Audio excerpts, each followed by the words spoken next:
gustong magkaroon ng extra income or side hustle, pero ang problema, wala silang pampuhunan.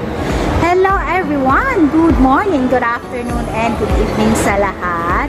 So ayan, isi-share ko lang po sa inyo, isa sa mga businesses ko ay wala po akong puhunan doon.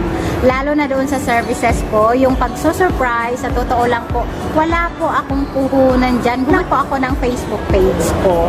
So doon po sa mga order ng mga client ko, syempre payment first po iyon bago ko pinaprocess yung mga order nila. At syempre, di ba, kung gusto nyo naman po magtinda ng mga RTW o yung mga ready-to-wear clothes, makipag-coordinate lang po tayo doon sa mga kilala nating distributor, di ba?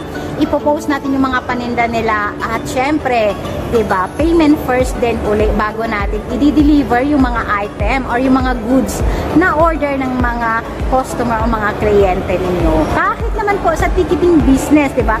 Gusto nyo mag-ticketing pero wala din kayong puhunan, pwede naman kayo mag-umpisa bilang isang travel agent, di ba? Kausapin nyo kung sino yung may ticketing business, gusto nyong mag-agent sa kanila, pwede din po tayong kikita doon, di ba po? Isa na rin po yung side hustle or extra income. So, ayun, thank you so much. See you on my next video. Salamat po.